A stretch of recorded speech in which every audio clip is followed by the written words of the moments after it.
What's your name and job title? My name's Angela Bonehill and I'm a tutor for the Early Childhood Development and Learning degree here at the CU Group. What are you currently watching or reading? I'm actually doing both. So I'm watching £10 Pom and I'm also reading Brené Brown, Daring Greatly, which is all about vulnerability. So it's a really good book. Who is your favourite colleague and why? So my favourite colleague is Jill from the library. And the reason is I can go and talk to her anytime. She's not related to my course. And we've also got we've both got an interest in art. So we share, art things to do with art.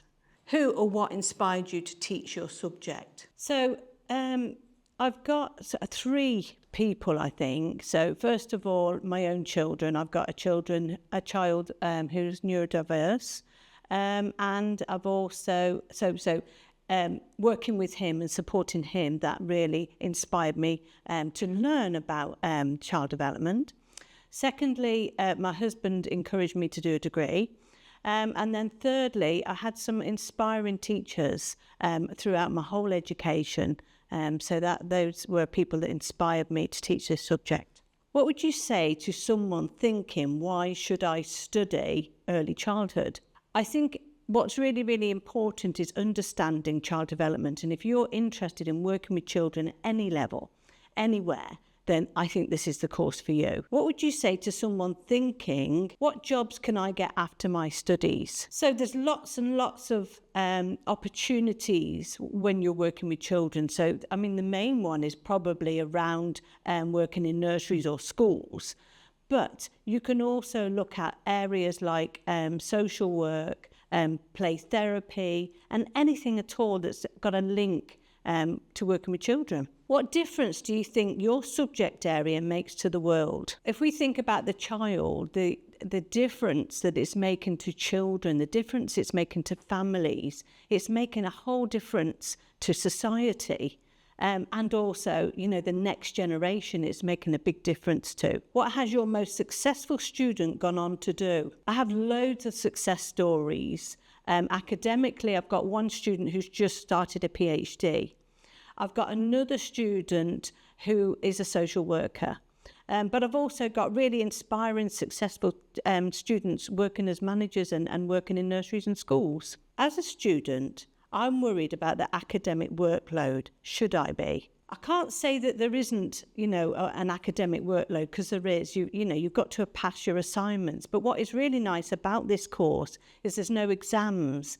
And also you get the opportunity to shine in different areas. So if you're very good at speaking and presentations, you might shine in that area.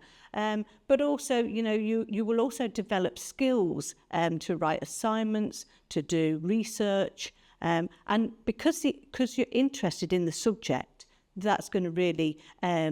it's not going to feel like a workload. It's not going to feel like a heavy workload. What would you say to someone thinking, I've been out of education for a while, will I fit in? I am a late developer. I was a mature student and I finished my degree when I was 40. So I think at any age you can come in and do studying and do research and develop your academic side. There are young students in the classroom and there are mature students in the classroom, but I think we learn from each other. I learn from the students, and I think that is one of the assets of being a mature student. What's your favourite piece of kit that you teach with? I'm going to go back to basics now and say clay. I get the clay out, we all sit on the floor and I get the clay out and the tools and we make models, because what I'm trying to teach the students is that children have to develop muscles in their hands. And if we can see how hard it is to play about with clay and to manipulate the clay. It's cold, it's hard, it's wet. I love having real life resources in the classroom. What would you say to someone thinking, I'm considering my options, why should I choose a CU campus for my studies? This brings me on to the way our programme is led. We have 6-week blocks where you would do 2 assignments. You come in every day and one day is online. So you come in Monday, Tuesday, Thursday, Friday, and you are working with your tutor and with your group, so you have that continuous support. We have 2 assignments per block, and one of those is usually like a presentation or a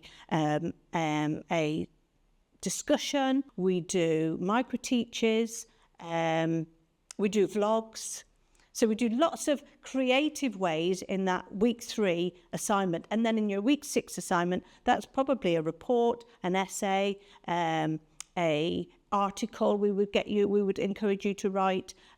So what is really nice about our campus is we have intimate lessons, we have assessments throughout the 6 weeks, and then when you've done those 6 weeks, you can bank those credits, and then you go on to your next 6 weeks. So altogether, you're in on campus 24 weeks. So it's nice and short. If you start in September, you'd finish in April. So it's nice and short, and you then achieve each set of credits, each block. What would you say to someone thinking, I want to find out more about this course, what should I do next? So we have open days all throughout the year. They're advertised everywhere, and we come and sit and we are waiting for students or applicants to come and talk about the course. Sometimes we'll do activities and we'll do little demonstrations of things that you would expect in your classroom. But it's really open, it's really friendly, and you know, that's the best thing to do, is to come and talk to somebody. We're open 5 days a week, so you can drop in. There's drop-in sessions and there's open days. What would you say to someone thinking, is early childhood the right course for me? Why should I study this at CU? Early childhood opens doors for lots and lots of different occupations. I have worked as an autism specialist. I've worked in colleges. I've worked as an MVQ assessor way back in the day.